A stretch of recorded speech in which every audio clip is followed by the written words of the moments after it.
tupate ikhlasi 3 kila mmoja na istighfari 3 kila mmoja, alafu tuombe dua. A'udhu billahi minash shaitanir rajim. Bismillahir rahmanir rahim.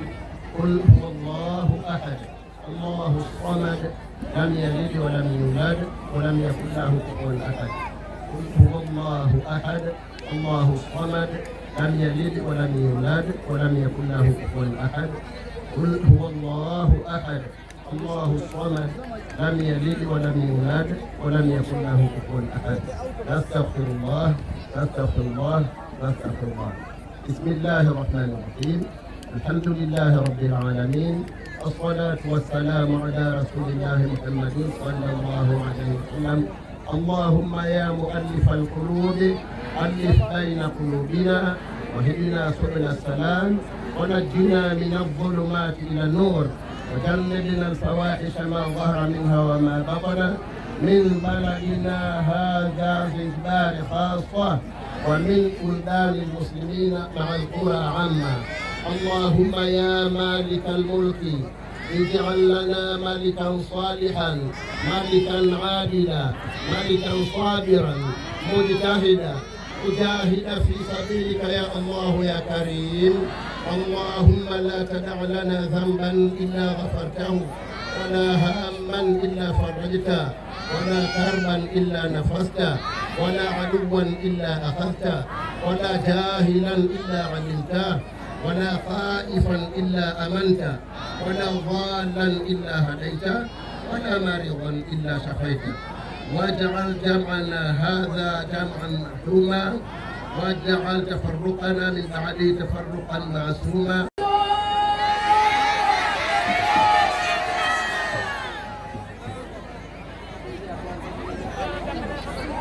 Mgeni rasmi ambaye pia ni kiongozi wa Baraza Kuu Taifa, pamoja na msafara wako, niseme kwa haraka itifaki imezingatiwa, na kwa sababu ya wakati leo wananchi wa Kipange na wanachama wa chama hiki uniruhusu nisiseme lolote. Naomba nani msiniambie niseme lolote kwa sababu ya wakati, kuna wageni wengi. Inshallah. Lakini kwanza ningeomba nifanye kazi zifuatazo kwa niaba ya mkoa wa Micheweni Kijambo. Kwanza natambua kuwepo kwake viongozi kadhaa walioko hapa, na yupo mgombea jirani wa jimbo hili la Konde ambaye ni mgombea wa jimbo la Tumbe, ndugu Khamis Ali Omar. Atafika kuja kutoa salamu zenu, salamu za chama, na badala yake atakaa mezani. Ndugu Hamisi, tafadhali.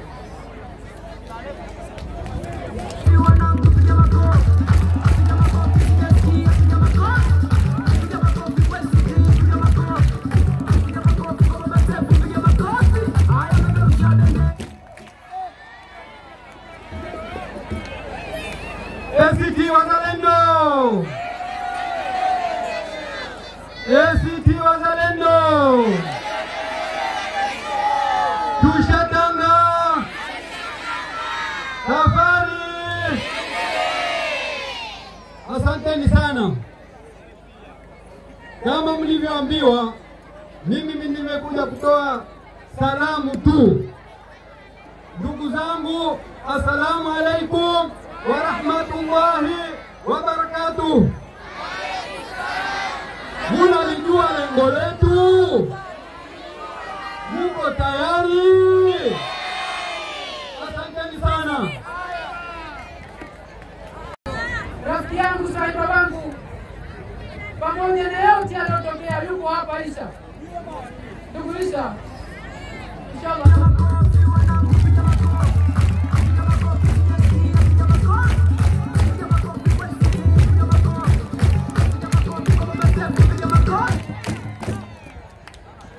ACT Wazalendo! Tushatanga!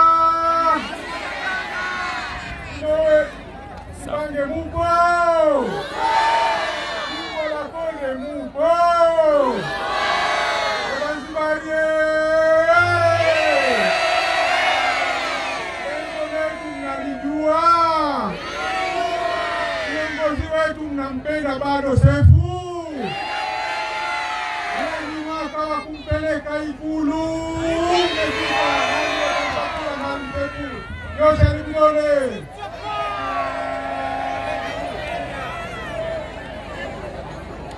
Mimi naanza huko kwa sababu nikianza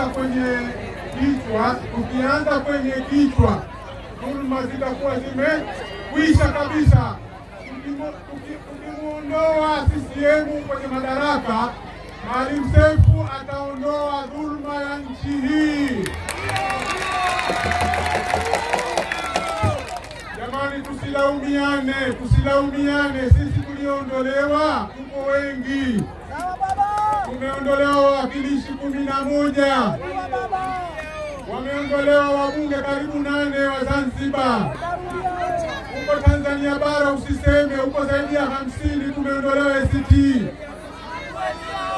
Huu ni msiba wa wengi.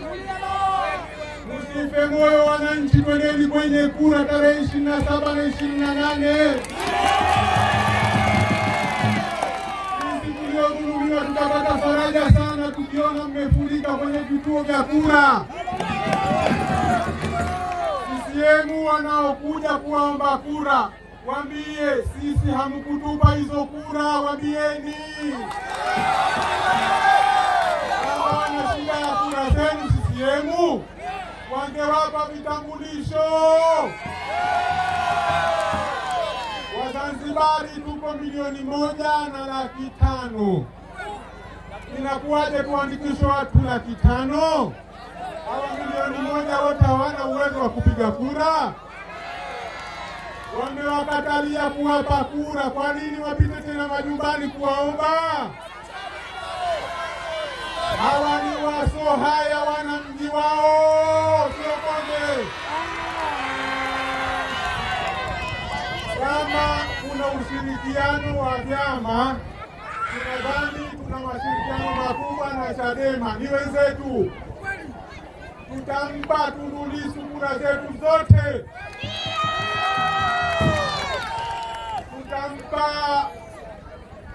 Tutampa mwenyekiti wetu wa chama ubunge Kigoma. Tutampa kiongozi wetu mkuu wa chama ubunge Kigoma. Na wao twawaambia bila haya watu wachie Obama wetu Konde. Wamuache kwenye kiti chake Konde, kama Chadema tunawapa kura humo mote, na hapa watu wachie wenyewe. Mimi leo sitaki hotuba na ninaanza bila salamu kwa viongozi. Na heshimu sana uwepo wa viongozi wetu wa meza kuu, Mheshimiwa Omar na Mheshimiwa Mimani.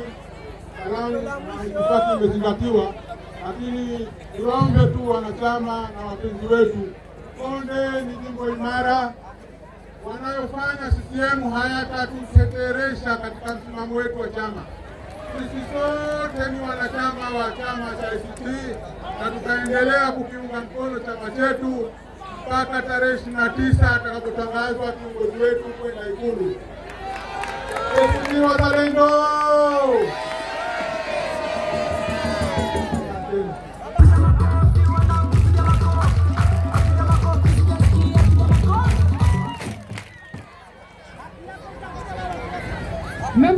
Kaka yenu, shemeji yenu, Bwana Yusuf Tani, karibu.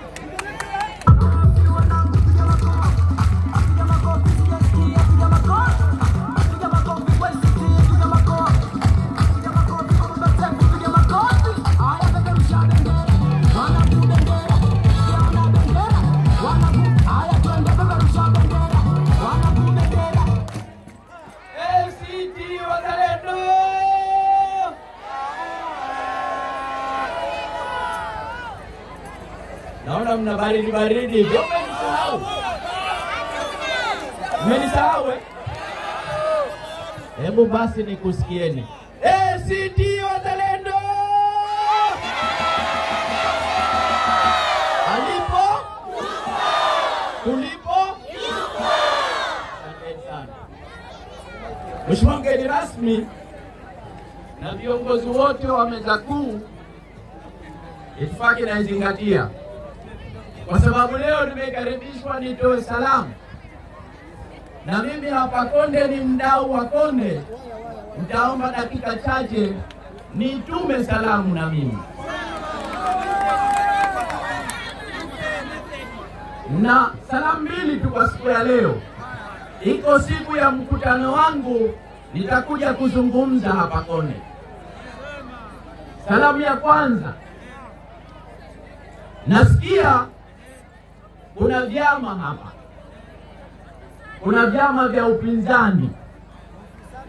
Mimi sitaki kuamini kama zaidi ya ACT Wazalendo kuna chama cha upinzani kimesimamisha wagombea hapa. Tayari kama kipo chama cha upinzani, sisi ni chama cha upinzani, si ndio? Na Chadema ni chama cha upinzani. Sisi tunasema kwa sauti pana mchana kweupe kwamba kura zetu za rais wa Jamhuri ya Muungano wa Tanzania tutampigia Mheshimiwa Tundu Lissu. Sasa kama wewe mgombea wa Chadema aliyepo ni Chadema kweli, aseme na yeye kwamba kura za rais wa Zanzibar tutampigia Maalim Seif Sharif Hamad. Atamke kwenye jukwaa kama ni mpinzani kweli. Sasa ninachotaka kuambia hawa wagombea Sona, eti kuna kitoto Sona, eti kuna kitoto Salum Nondo. Yaani mnaumwa kichwa, mnaumishwa kichwa na watoto hawa.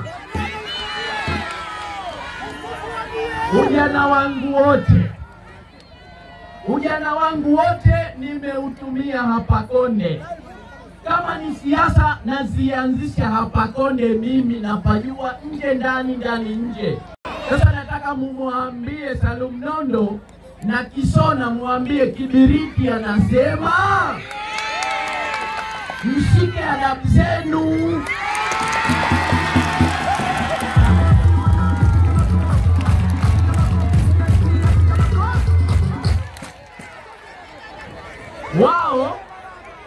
Wao na huyo aliyewatuma. Nasikia kuna kisempere kimoja hapa kinagombea uwakilishi kwa tiketi ya CCM. Na ndio aliyesababisha kuenguliwa kwa Mheshimiwa Isa. Watafadhali tunaheshimiana, lakini ikifika pahala tuseme, basi tutasema.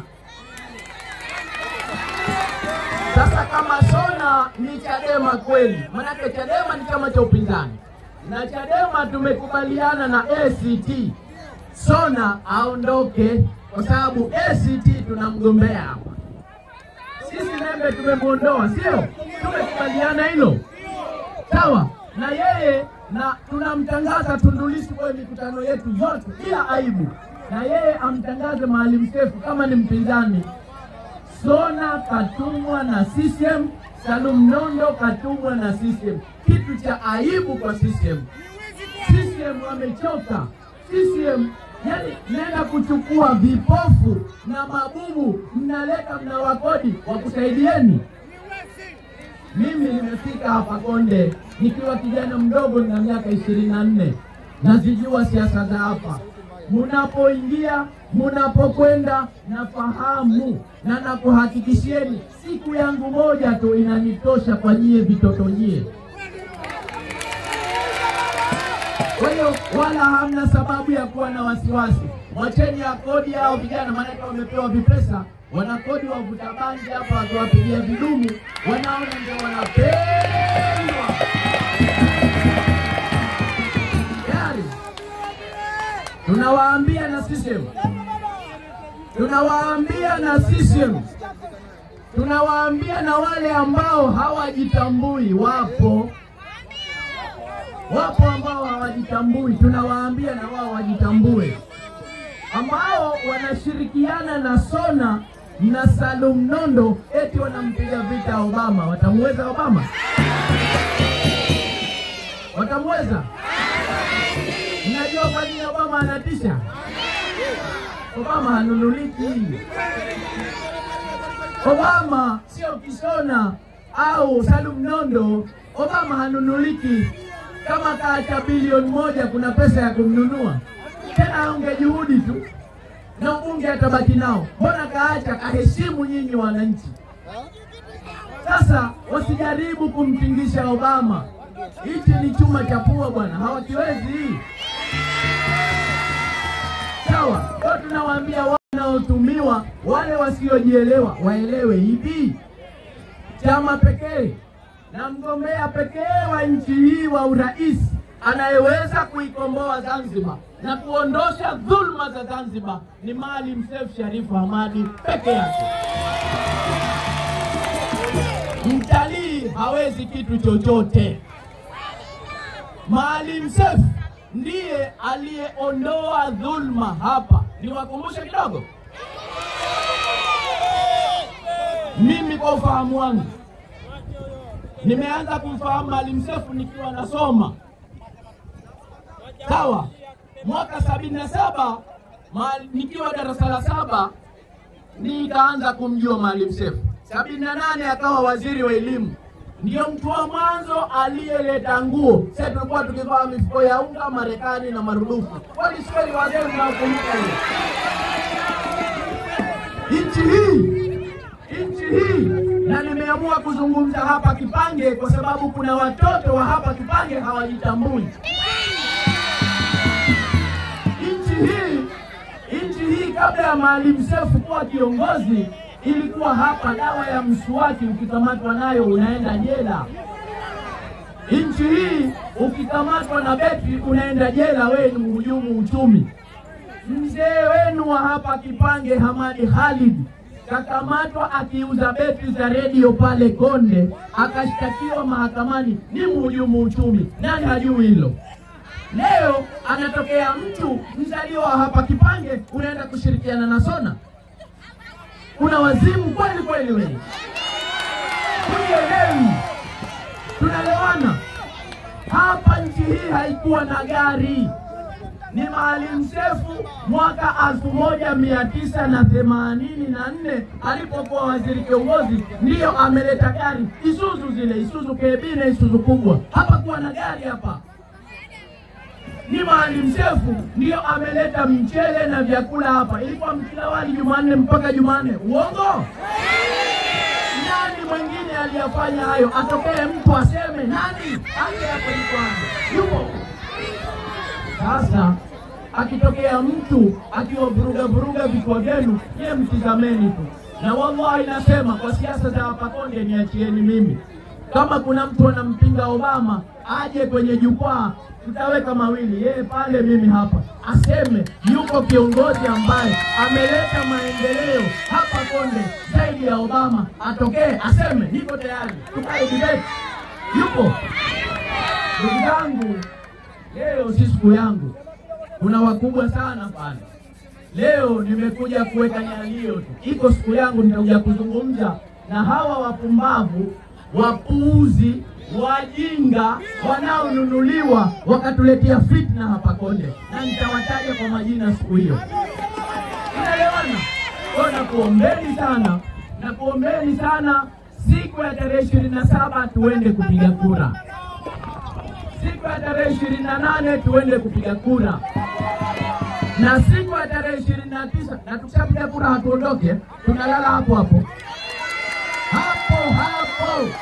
Tarehe 27 tunapiga kura, tunalala hapo. 28 tunapiga kura, tunalala hapo. 29 mguu kwa mguu tunaelekea Ikulu na Maalim Seif wetu. Hii ni wasidhani kwamba na mara hii watatuibia, tuseme kwa mwachia Mungu kama wanavyosema wao. Na sisi tunawaambia kwamba sisi Mwenyezi Mungu tunamjua, tunamwabudu na ndiye aliyetuumba, lakini mara hii tutakula nao sahani moja. Kwa hiyo wacheni walete majeshi, walete polisi, walete nani. Ikiwa polisi wao na majeshi yao ni ya kimalaika, tuwaogope. Ikiwa majeshi yao na polisi wao ni wa kijini, tuwaogope. Kwa sababu hatuwaoni, tutakuwa hatuwaoni.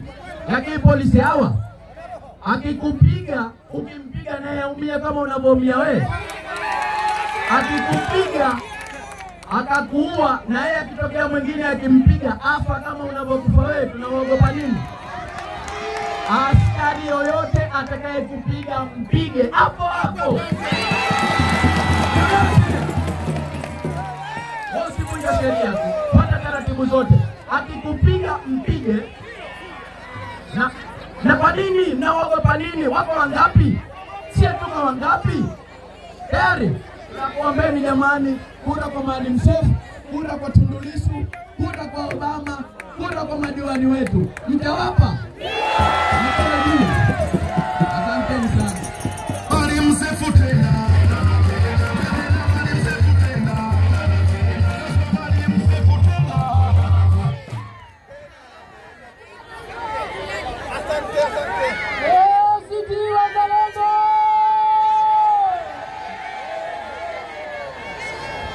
Wawili waliotajwa hawawezi hata kuokota mipira uwanjani. Teuze ubunge, teuze uwakilishi. Wasidhani kwamba na mara hii watatuibia, tuseme kwa mwachia Mungu kama wanavyosema wao.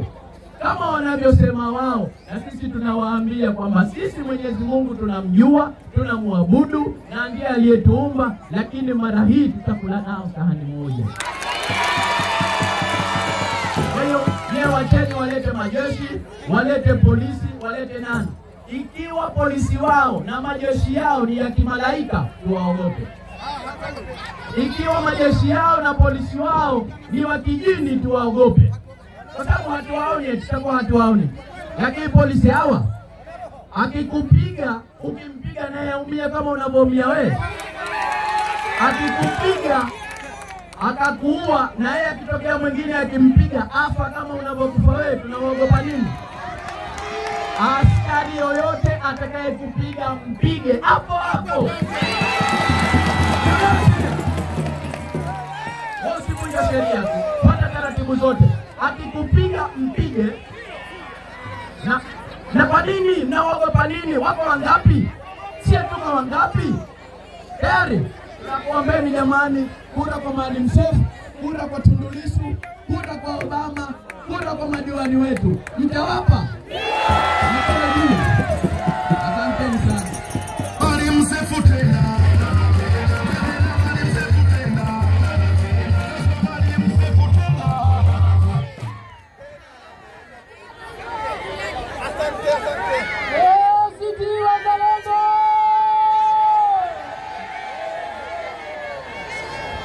Wawili waliotajwa hawawezi hata kuokota mipira uwanjani. Teuze ubunge, teuze uwakilishi.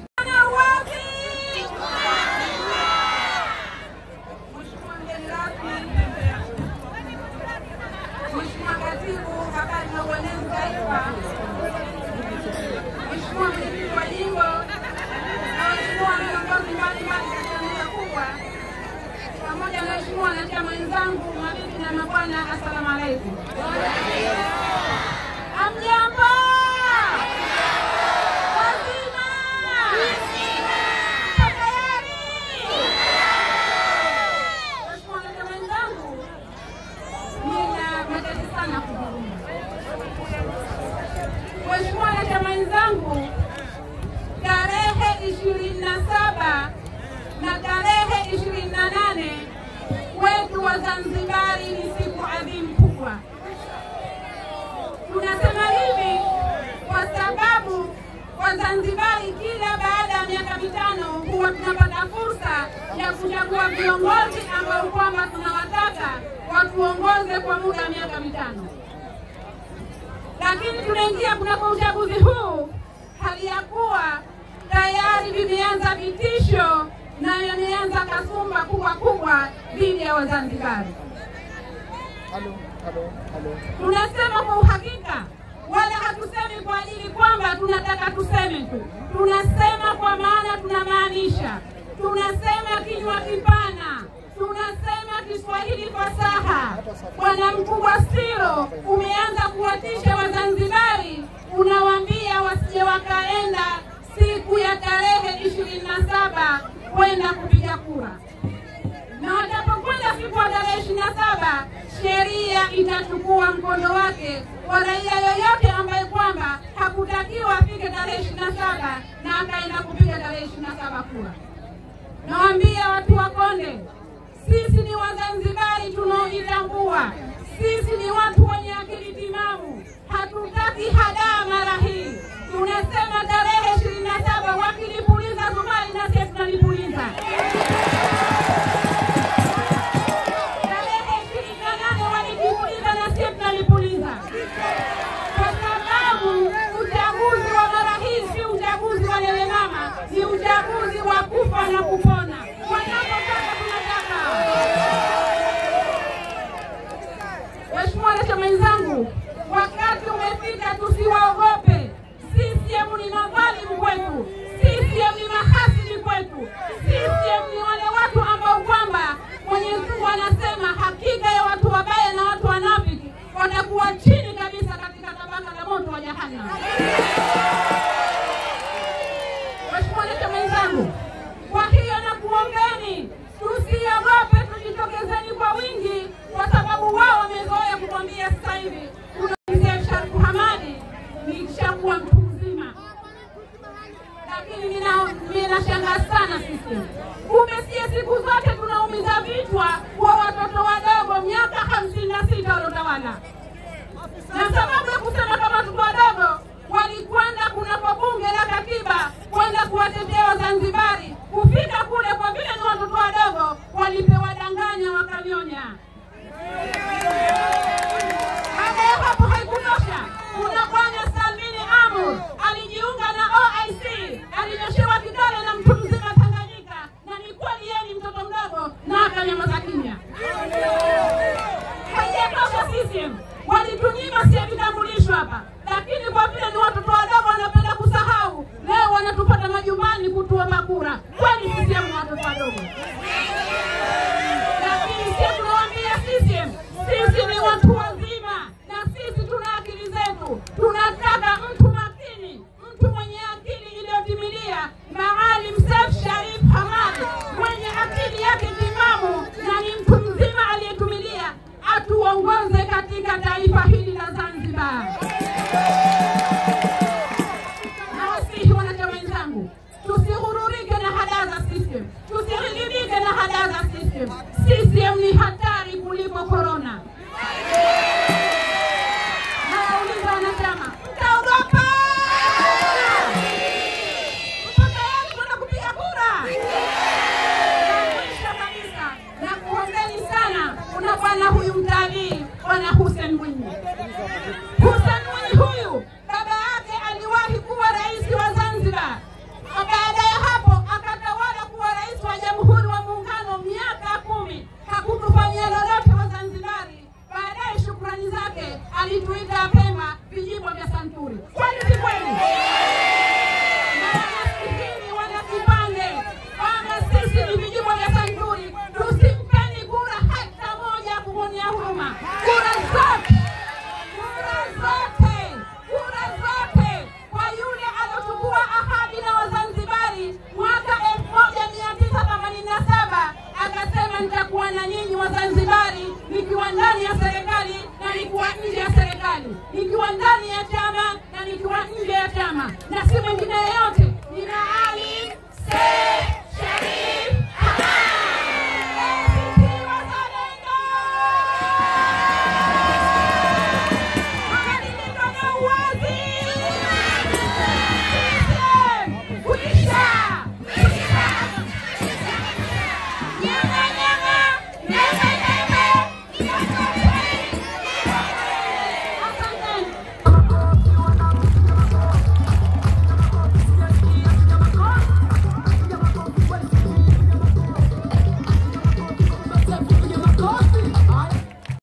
Tangazo muhimu sana. Kesho tukijaliwa, Mwenyezi Mungu akituamsha salama, na inshallah atatuamsha salama, na mifuko itatuna. Jamani, kesho ni kesho. Kitia chake Umawawi Maalim Seif Sharif Hamad ataunguruma. Magari yote Konde, Micheweni, Tume, Chake Chake. Sawa sawa. Sawa sawa. Sasa nataka niite baba lao. Nataka niite baba lao. Katibu wa habari, uenezi na mambo yote ya umma, Bwana Salim Imani Alhaji, karibu.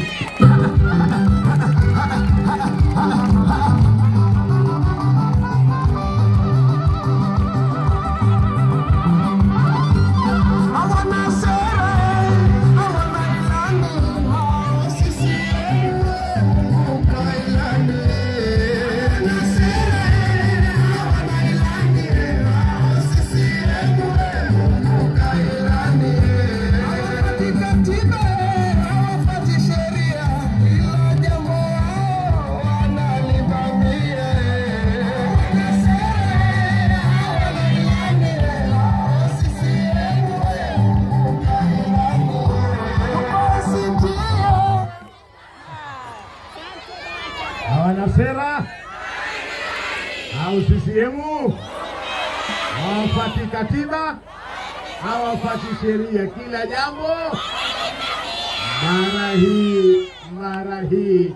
mara hii miti yote inateleza mara hii. ACT Wazalendo, mabadiliko na uwazi. Shusha tanga, safari, alipo, tulipo, mapambano. Asanteni sana. Assalamu alaikum. Mheshimiwa mgeni rasmi, katibu wa organizesheni na chaguzi wa chama chetu ndugu Omar Alishe, mwenyekiti wa jimbo la Konde, naibu makamo mwenyekiti wa ngome ya vijana, wagombea wetu, jumla itifaki imezingatiwa. Hamjambo wazima? Kwa hakika mimi leo hapa nimekuja kuziona raha za Kipange. Hongereni sana. Hakika hali hii Obama kashinda bila wasiwasi, asubuhi mapema, na Maalim Seif Sharif Hamad ndo kabisa, hakuna wakumzuia, kabisa. Maneno tutasema kesho kule Mitia. Ile nataka kuambieni mimi jambo moja tu. CCM mwaka huu wamemeza kwa ushi. Siwamjua kwa ushi? Kwa ushi ule ambaye hana nyumba, Sasa paka mroho huona nyama ale ile. Paka mroho huona nini? Hula yule paka. Amjui koa. Anamkaa kwenye kifua hapa. Anamganda wapi? Pumzi havuti. Anabaki kukoroma. Koa hashuki chini. Hatoki juu, kamganda katikati, mawili yatamtokea paka mroho. Najua litamtokea nini? Kama Mungu anampenda ule paka endelee kuishi, atatoka na kila ina haja mtapike ule na azinie. Lakini ikiwa koga mganda ni safari, paka atatoka roho. CCM itatoka roho tarehe 26. Koa huyu waliomeza mara hii, koa huyu waliomeza mara hii, huyu hawaponi, hapana manufaa kwao. inshallah utaala wafanyalo, wapange wayapangayo. Maalim Seif Sharif Hamad tarehe 29 anaapishwa kuwa rais wa Zanzibar. Asanteni sana kwa kusikiliza.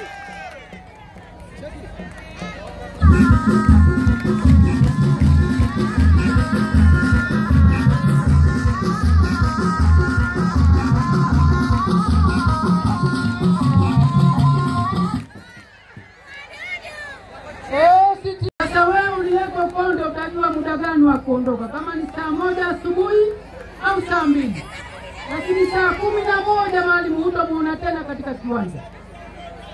Umefahamiana? Sasa ni mwenye shughuli, muda umefika kumpandisha mwenye shughuli. Kila mmoja anasema nimekuja kutoa salamu. Sasa mwenye maneno anakuja, nyamazeni kimya, kaeni mulipo hapo hapo.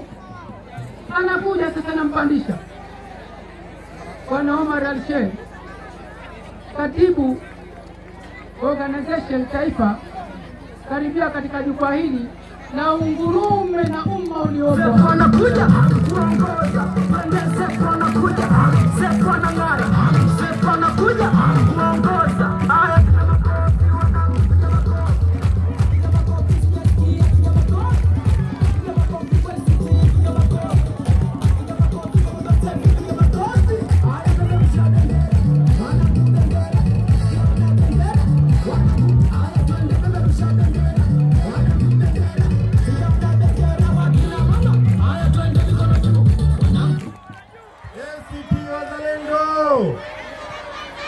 ACT Wazalendo, Shusha Tanga, alipo mapambano. Ndugu mwenyekiti wa chama chetu jimbo la Konde, ndugu katibu wa habari, uenezi na mawasiliano ya umma, ndugu Salim Abdallah Imani, ndugu viongozi wa mkoa, viongozi katika ngazi ya jimbo, ndugu wagombea wa chama chetu wa jimbo hili na wale waalikwa, makamo mwenyekiti wa ngome ya vijana kwa upande wa Zanzibar, wanachama, wapenzi na ndugu wananchi, salamu alaykum. Awali ya yote, kwanza hatuna budi tumshukuru sana Mwenyezi Mungu mtukufu kwa kutujalia jioni hii, kutupa uwezo uliotuwezesha tukatoka majumbani kwetu katika kona mbalimbali za jimbo hili la Konde na kuja kuhudhuria katika shughuli hii. Sote kwa pamoja tuseme alhamdulillah. Pili, naomba nitumie fursa hii kwa niaba ya chama niwashukuru wanachama, wapenzi na wananchi wote walioamua kuacha shughuli zao muhimu jioni hii na kuja kuungana nasi katika mwendelezo wa kuendeleza kampeni zetu za kuelekea uchaguzi wa tarehe 27-28. Kwa niaba ya chama nawashukuru wananchi wote mliofika hapa na wale ambao walitamani wafike lakini kwa sababu moja na nyingine hawakuwa na uwezo huo. Inshallah Mwenyezi Mungu sote atatulipa heri. Ndugu wananchi, naomba nimalizie shukrani zangu kwa kuvipongeza na kumshukuru kabisa vikundi mbalimbali vya utamaduni vilivyofika mbele yetu hapa mapema kabisa na kutoa burudani pamoja na kunogesha shughuli hii. Naomba kwa niaba yenu nivishukuru na nivipongeze vikundi vyote. Kwanza kabisa Lufu la Kipange, tuwapigeni makofi. Madrasa Laili ya Kipange nao makofi kwa wingi. Sarakasi ya Konde vitu vyao vikubwa, makofi kwa wingi. Sarakasi ya Micheweni, vijana wetu maarufu, wapongezeni kabisa kwa kazi nzuri. Shababi Dufu, makofi kwa wingi.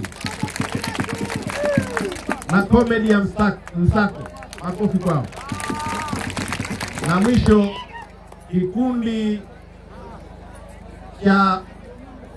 kikundi cha mazoezi kinachotoka Vumawimbi, nao tuwapige makofi kwa wingi. Ndugu wananchi,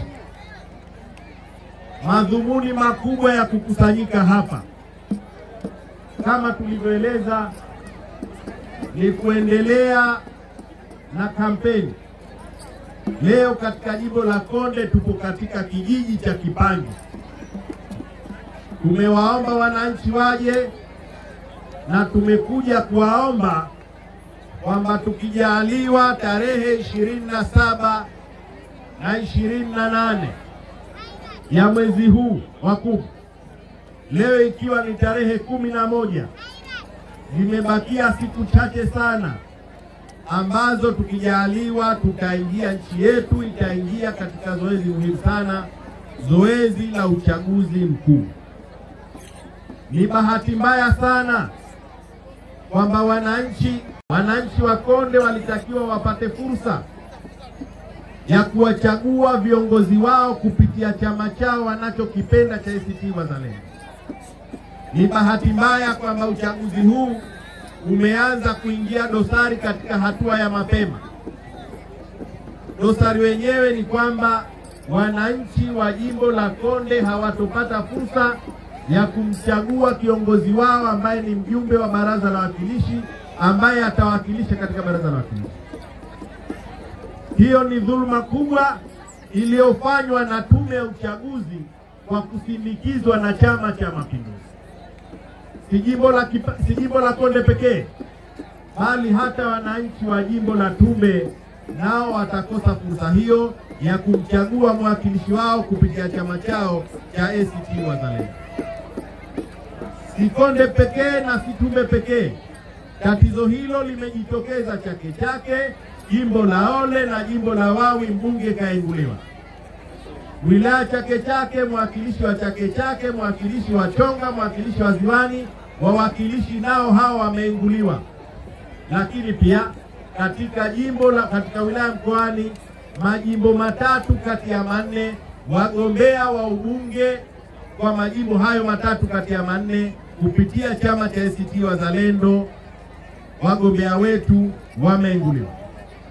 Ni kitendo cha kidhalimu, ni kitendo cha uchokozi, na ni kitendo kinachoashiria ishara mbaya kwa uchaguzi tunaoelekea wa tarehe 27 na 20. Kwa kitendo hichi chama kimechukua hatua mbalimbali na kinaendelea kuchukua hatua mbalimbali. Sasa wakati tukisubiri hatua za chama, tunaendelea kuwanasihi wananchi kwamba wakae na wasikilize chama chao maelekezo atakayopata juu ya hatima ni nani tutakayemchagua iwapo wagombea wa chama chetu hawakurejeshwa katika kugombea. Wananchi mko tayari? Wananchi mko tayari? Na katika hilo tusifanye kosa, tusikilize maneno na maelezo ya viongozi wetu. Watawapeni maelekezo wakati mwafaka utakapofika juu ya nafasi ya mwakilishi, nafasi ya rais wa Zanzibar, nafasi ya mbunge, nafasi ya madiwani. Hatuna ubishi kwamba tunaowachagua ni wale ambao tunawatangaza na watasimama mbele yetu. Ndugu wananchi, uchaguzi wa tarehe 27 ama uchaguzi wa mwaka 2020 ni uchaguzi wa aina yake na ni uchaguzi wa kihistoria. Ni uchaguzi utakaoamua hatima ya Zanzibar yetu tunayoipenda. Lakini pia ni uchaguzi utakaoamua mustakabala wa maisha yetu yatakuwaje baada ya uchaguzi huu na kwa kipindi cha miaka 5. Kwa ufupi, naomba niwaombe wananchi wa Kipange na Wakonde, Wapemba na Wazanzibari kwa ujumla kwamba uchaguzi wa mwaka 2020 uchaguzi wa tarehe 28 na 27 na 28 mwezi huu ni uchaguzi wa kutekeleza dhamira ya Wazanzibari waliokuwa nayo tangu miaka nenda miaka rudi. ACT Wazalendo, uchaguzi unaokuja ni uchaguzi wa kutekeleza wananchi. Uchaguzi huu mjue mamlaka yenu na mkatae mamlaka yenu kuporwa na wahuni. Katika jeshi la polisi wanatumika sana. Na ni bahati mbaya sana kwamba jeshi la polisi linatumika vilivyokuwa sivyo. Kwa mujibu wa katiba na kwa mujibu wa sheria, jeshi la polisi limepewa majukumu ya kulinda raia na mali zao. Bahati mbaya kwamba jeshi la polisi nao sasa wameingia wanaendelea mchezo huu wa kupora mamlaka ya wananchi. Katika nchi yetu tuna vikosi, na sisi wengine vilivyo vikiundwa vikosi wakati tuko barazani tulivipigania kwa hali zote, tukiamini kwamba vikosi vya SMZ, vikosi vyetu ndio utambulisho wetu. Leo vikosi vimegeuka kuwa ni vikosi vya kubaka na vikosi vya kuwanyanyasa wananchi, kitu ambacho ni aibu. ACT Wazalendo, tunachowaomba wananchi, kataeni mamlaka yenu kuporwa na watu ambao kwa kweli wanavunja katiba na wanavunja sheria za nchi. Mtu yoyote atakaposimama na mkaona kwamba sasa anavunja na anaondosha mamlaka yenu, wananchi kataeni. Kwa hiyo uchaguzi ni mamlaka, na wenye mamlaka ni nyie wananchi, na lazima uchaguzi wa tarehe 27 na 28 wananchi kusimamie mamlaka yenu. Unayemtaka mkisema Maalim Seif Sharif awe rais, lazima Maalim Seif Sharif awe rais. Atakapokuja jitokeza mwingine akafanya kinyume chake, hukumu. Watu wasemaji wajua, hukumu ya mbwa iko wapi? Hukumu ya mbwa iko wapi? Mnamwonapo mbwa kupelekwa jela? Mnamwonapo mbwa kupelekwa polisi? Hukumu ya mbwa iko mwilini mwake. Uchaguzi ni mamlaka, lakini uchaguzi pia ni fursa.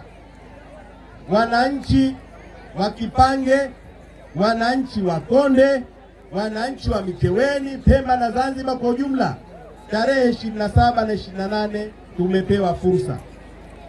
Ni vyema fursa hiyo tuitumie ipasavyo na tuitumilie kwa ukamilifu. Tukifanya maskhara, tukaitumia ndivyo sivyo, tukaacha kuitumia vilivyokuwa ndivyo, wananchi wa Kipange, Mwenyezi Mungu apishilie mbali CCM kuja kutawala tena hapa miaka mitano. Kwa hivyo uchaguzi ni fursa, na lazima wananchi fursa hii tuitumie vizuri. Lazima tujue kwa nini tuichague ACT Wazalendo, kwa nini tuikatae CCM, kwa nini tumchague Obama na kwa nini tusimchague wa chama chengine, kwa nini tumchague Maalim na kwa nini tusimchague Mwinyi. Lazima wananchi, lazima tutafakari vizuri. Tumekuja kwenu leo watu wa Kipange na watu wa Konde kwa ujumla kuambieni kwamba chama pekee na wagombea pekee wa kuwachagua ni kutoka katika chama cha ACT Wazalendo. Kwa nini? Kwa sababu tunakuja na ahadi 4 kwenu. Tunakuja na ahadi 4 kwenu. Ahadi ya kwanza ambayo Obama ataisimamia kama kawaida yake katika bunge la Jamhuri ya Muungano, Maalim siku atakayoapishwa, tukijaliwa mswada wa kwanza, ili kila mtu ajue kwamba hatukuanza juzi na jana, na kwamba tunafanya jambo hili kwa sababu tuna dhamira. Wazanzibari tuna kijambo chetu, na kijambo chetu kitakamilika muda si mrefu kijana. Na katika mfumo nzima kuanzia 64 mpaka leo, naomba niwakumbushe mambo matatu. ACT Wazalendo, naomba Wazanzibari wa Kipange, ndugu zangu wa Kipange, ndugu zangu wa Konde, ndugu zangu wa Micheweni na Wapemba pamoja na Wazanzibari, naomba niwakumbushe mambo matatu muhimu juu ya dhamira ya Wazanzibari. Kwanza, Zanzibar, mamlaka yetu tunayoyadai leo, tulioyadai na tunayoendelea kuyadai, mamlaka ya nchi yetu yaliporwa na muungano, yaliporwa na Tanganyika kwa kivuli cha muungano. Tunachokipigania na tunacholilia ni mamlaka ya Zanzibar kutokana na wakoloni weusi. Maana eti tuliambiwa tulimfukuza mkoloni Mwarabu, lakini bahati mbaya tukatawaliwa na mkoloni mweusi.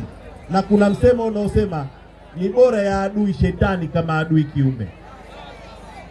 Huyu mkoloni mweusi leo ndiye anayetuadhibu. Na kila tukijaribu kupigania haki yetu, mkoloni mweusi ndiye anayetukandamiza na kutuletea majeshi na kutufanyia vitimbi, lakini inshallah tukijaliwa muda wao umefika. Kwa hiyo jambo la kwanza ni kwamba Wazanzibari tujue tunadai mamlaka yaliyoporwa na Watanganyika, moja.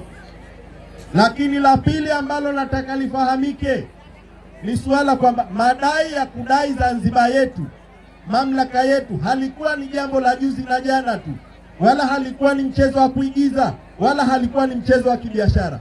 Jambo hili lilianza tangu miaka 80 enzi ya Abudu Jumbe, tukaingia kwenye kura maoni. Bismillahi aliyokuja Mwinyi hapo Kichakapumu, tukaingia katika mfumo wa vyama vingi, tukaingia katika uchaguzi wa kwanza, mpaka huu ni uchaguzi wa 6, tunakwenda uchaguzi wa 6. Inshallah hakuna refu lisilo mwisho, na mwisho wake sasa umefika.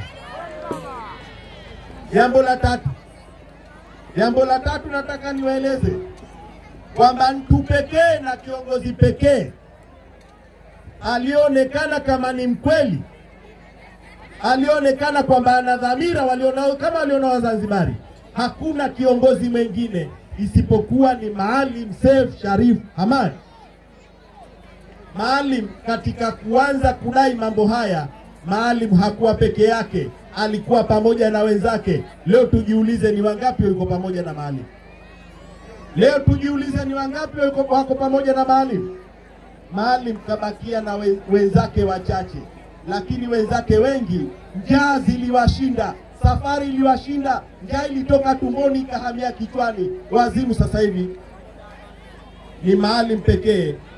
Tumuombeeni Mwenyezi Mungu azidi kumzidishia afya Maalim Seif, ampe uhai mrefu, ampe umri mrefu, na amjalie sasa lile alilolipigania katika uhai wote wa maisha, wakati sasa umefika. Ya Rabbi, mpe Maalim Seif atuongoze Wazanzibar.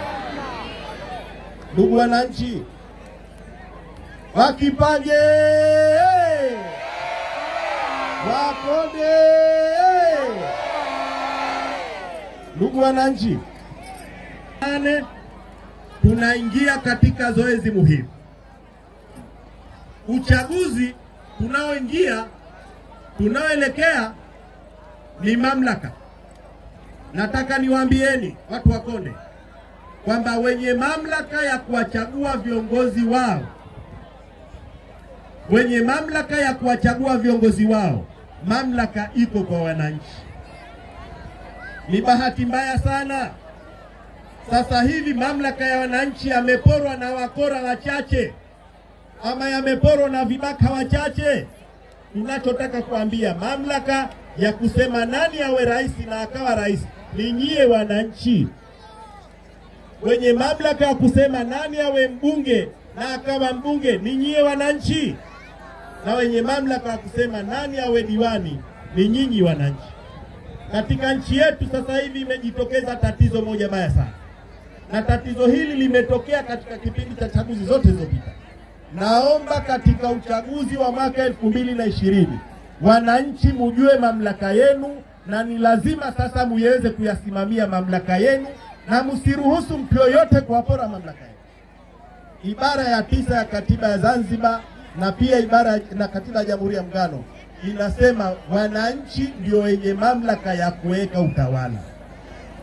Tatizo kubwa lililojitokeza, tumeingiliwa na vibaka. Ni kwamba wachaguzi zote zilizopita na hata huu uchaguzi ambao tunaelekea, vibaka wamejitayarisha sasa kutupora mamlaka na kuwaporeni wananchi. Mtu anayetaka bara Dodoma ndio anaoletwa hapa kama rais, na marais wote wanaoletwa hapa ni mandondoche, hayawezi akaisaidia Zanzibar. Dhamira ya uchaguzi wa tarehe 27 na 28 ni dhamira aliyoizungumza Maalim mwaka 1987.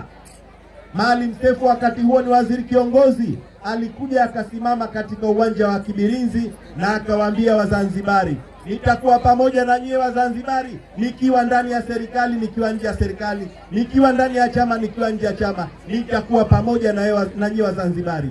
Munamuona Maalim Seif alivyokuwa ni muungwana.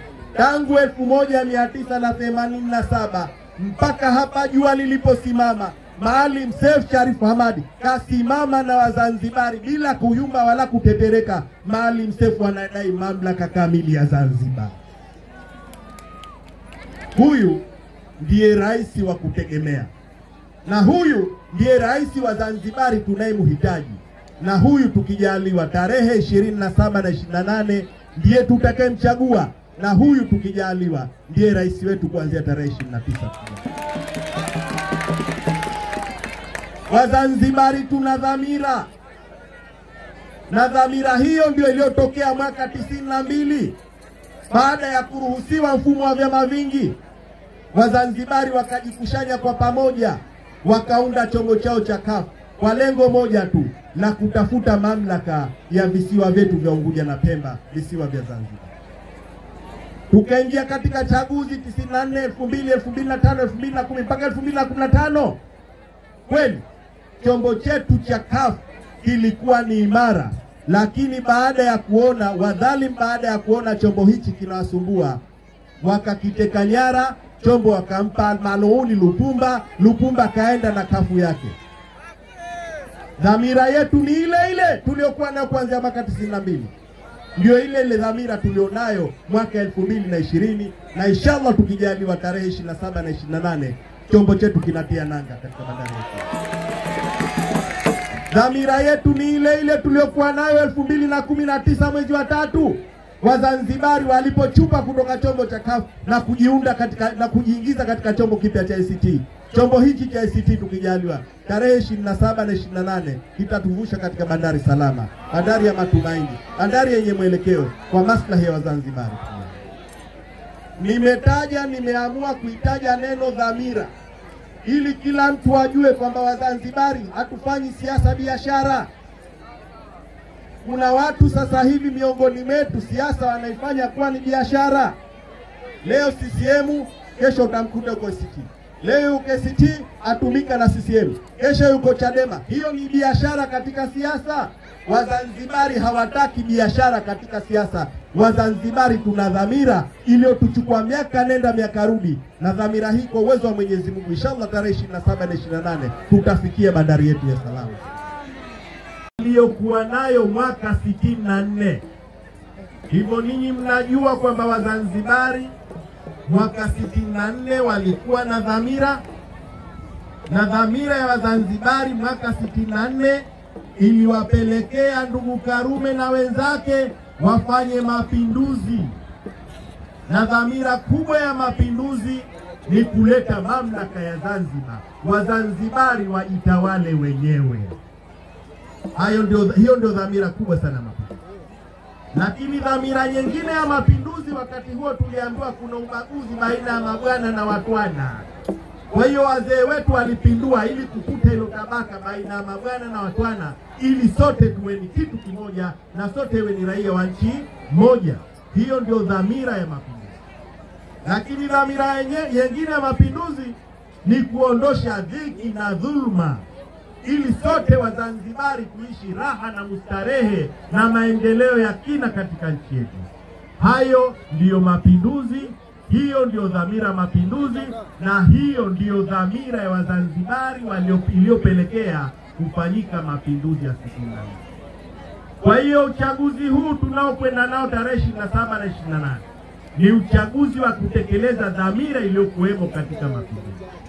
Ndugu zangu, uchaguzi wa tarehe 27 na 28 ni uchaguzi wa kutekeleza dhamira ya nchi yetu kutawaliwa na Watanganyika kupitia kivuli cha muungano.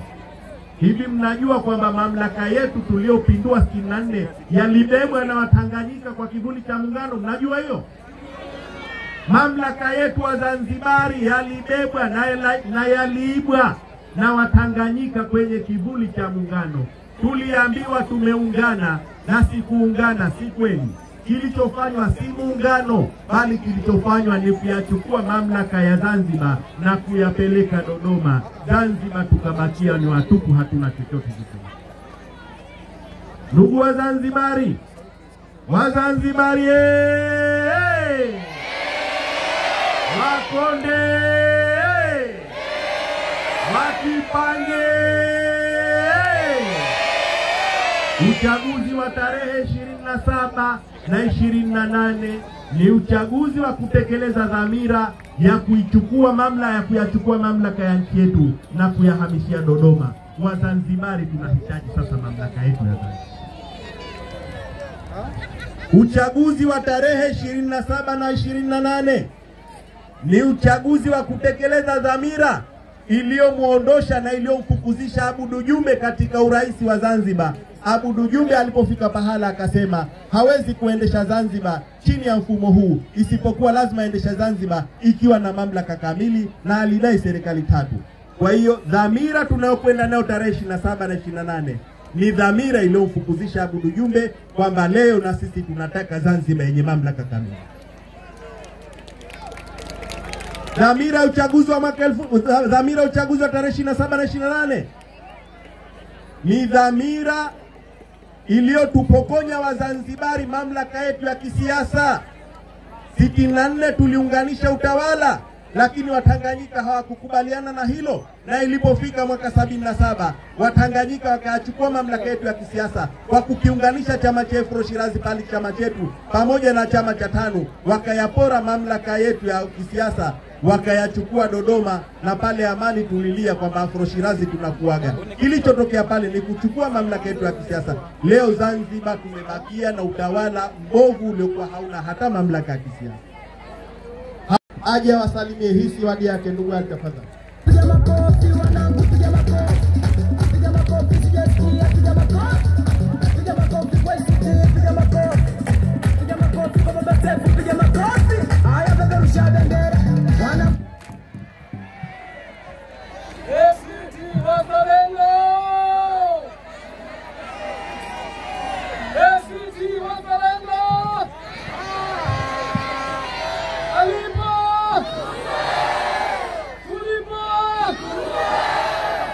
kweli na uwazi.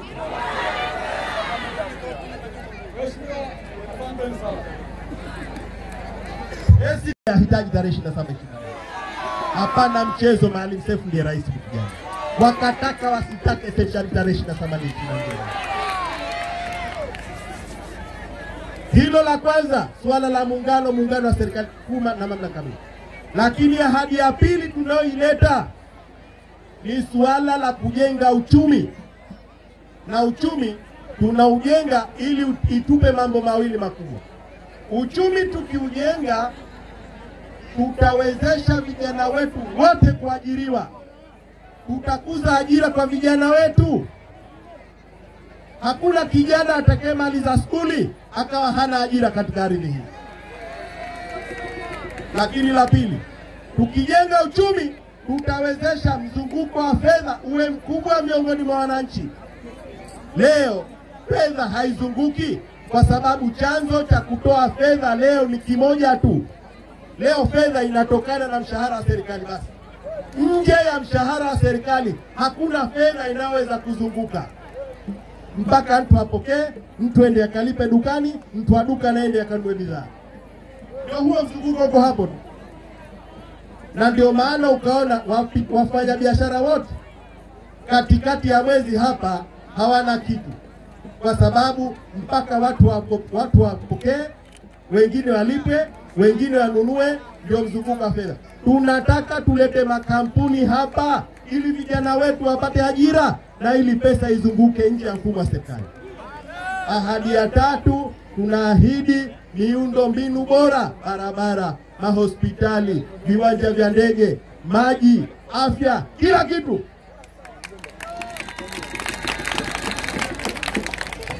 Tunataka wakina mama nao wang'are, wapendeze. Hatutaki tufike pahala leo humjui kijana, humjui mzee, sote tuko wazee. Leo humjui mtu achekae wala humjui mtu alunaye, sote twalia. Upumbavu huu ni mwisho tarehe 27 tupigane. Kumbe muda unakwenda sana. Kumbe muda unakwenda. Na mie ndio kwanza naanza kufunguka sasa.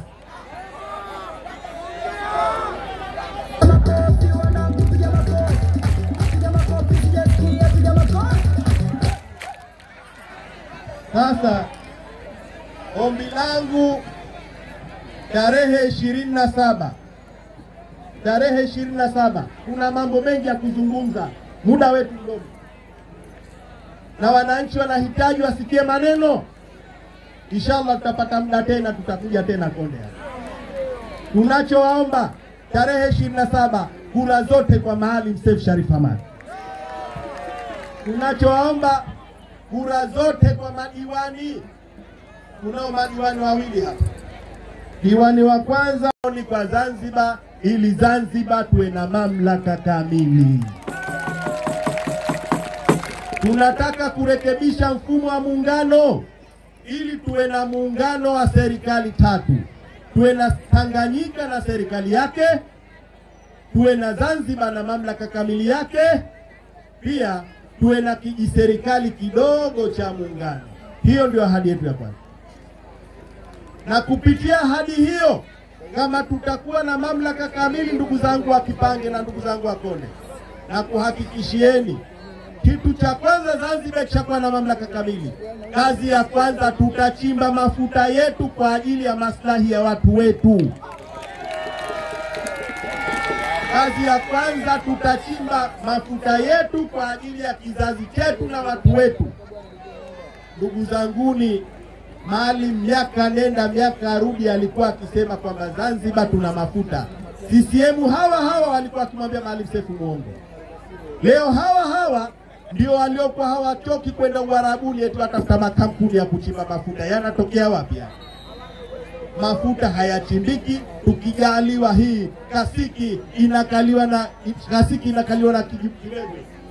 Haichimbiki Kasiki mpaka aje zake Maalim Seif achukue na achimbe mafuta yake. Nchi nyingi za Uarabuni hazioteshi chochote. Nchi nyingi za Uarabuni hazina rasilimali yoyote. Rasilimali kubwa iliyoko nchi ya Arabuni ni mafuta ambayo na sisi Zanzibar tunayo. Inshallah Maalim Seif waingie tuchimbe mafuta. Watu wote wakipange mutangara kwa ajili ya mafuta yaliyopo hapa tupigane.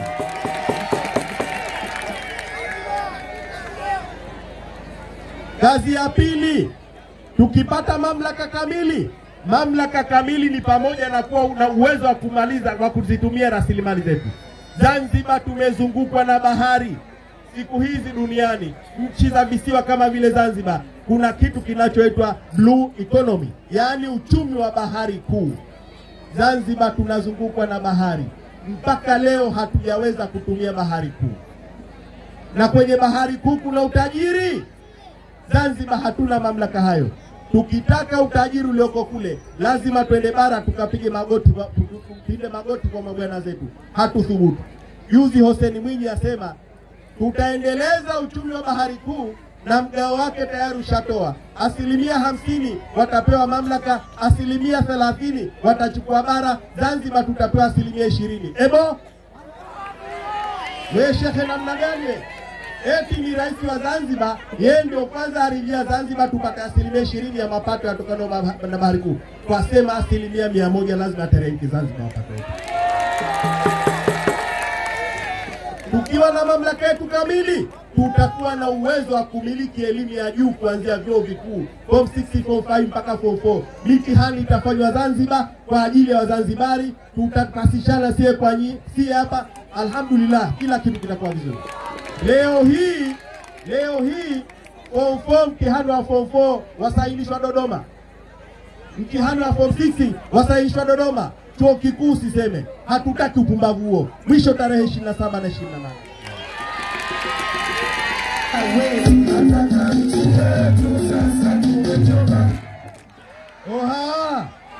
Oha! Ni ndugu ni ndugu Salim Saleh Abdalla.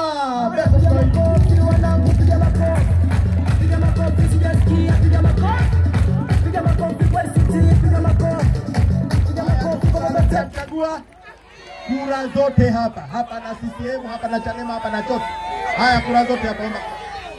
Mtanichagua Maalim Seif Sharif Hamad. Mtamchagua mama. Nachukua ahadi mbele ya Mungu, ahadi mbele ya Mungu. Asante sana. Haya, mtamchagua. Haya, makofi kwa wingi.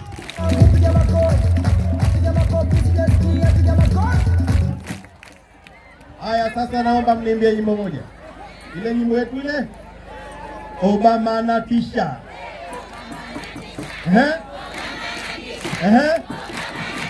Bwana we. Bwana we. Sema.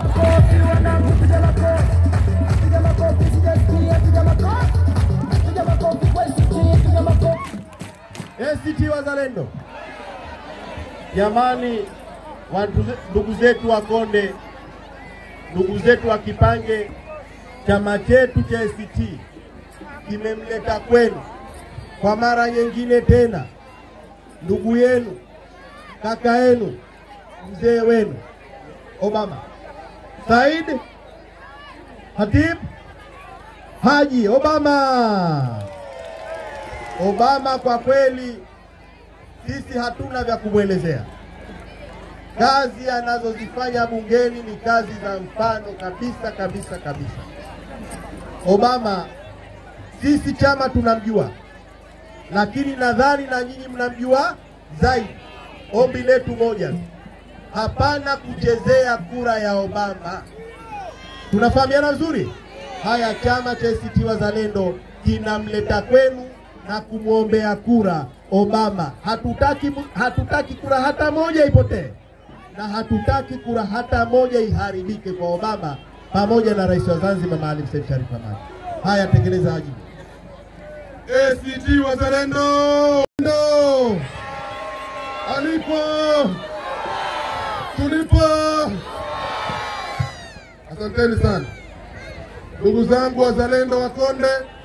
Niko hapa kwa dakika chache nilizopewa ili niwaeleze machache ambayo dhamira kuu ni ukombozi wa nchi yetu.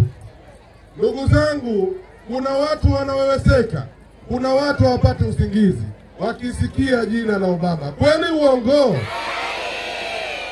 Sisi mna umahiri wao na miaka 50 ya kutawala nchi hii, leo wameona njia pekee ya kuondoa Obama ni kutafuta vyama vikuadi ili vimsaidie kazi kumngoa Obama.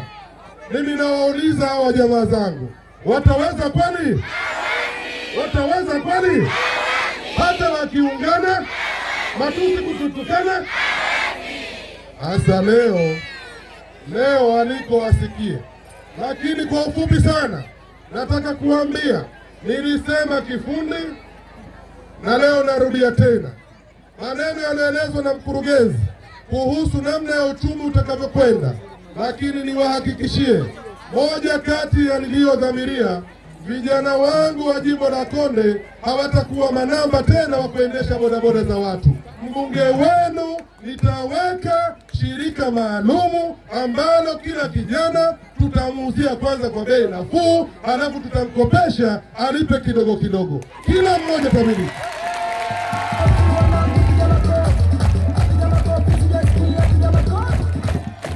Nasema hili, mimi sikusanyi sadaka za Waarabu, hapana. Mimi sipai pesa za mayatima, hapana. Mimi situmikii mabwana, hapana. Mimi ni Obama na Obama atabaki kuwa. Wataweza kweli? Hata wakiungana. Nampa salamu IGP Siro, ananielewa vizuri. Namwambia leo watu wa Makangale walikuwa waje hapa wengi sana, lakini madereva wameogopa kwenda Makangale kwa sababu ya hali iliyopo msituni Ngezi.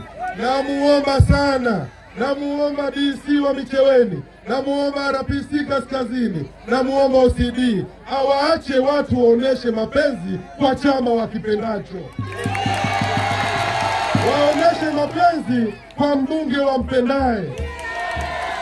Wanapeleka magari Makangale, wanapata watoto wa nasari, sijui wameanzisha wapi.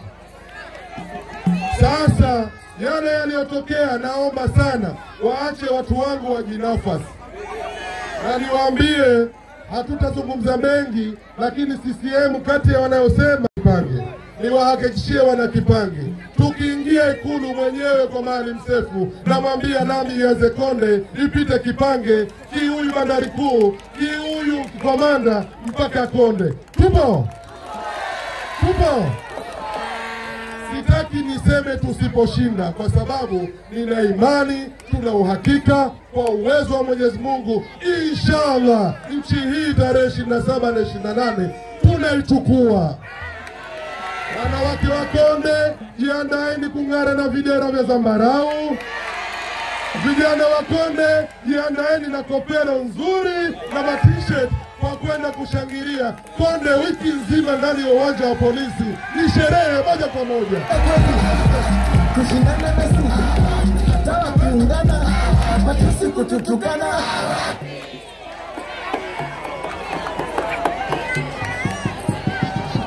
ACT Wazalendo, tunafunga mkutano wetu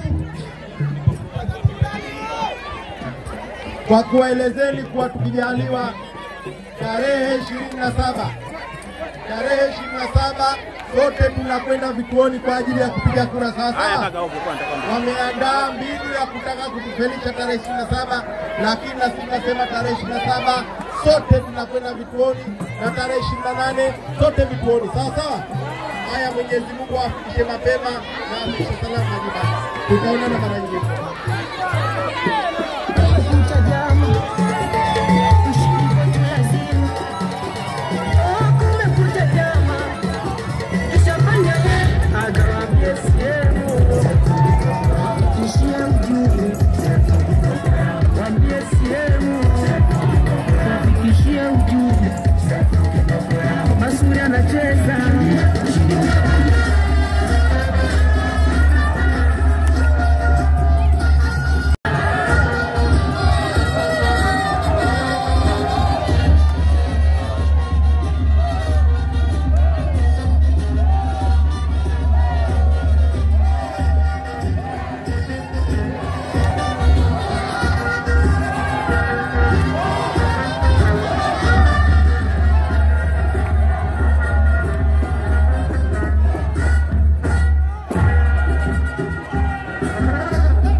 Halo kage, yule mtu sasa vipi mambo yake nenda?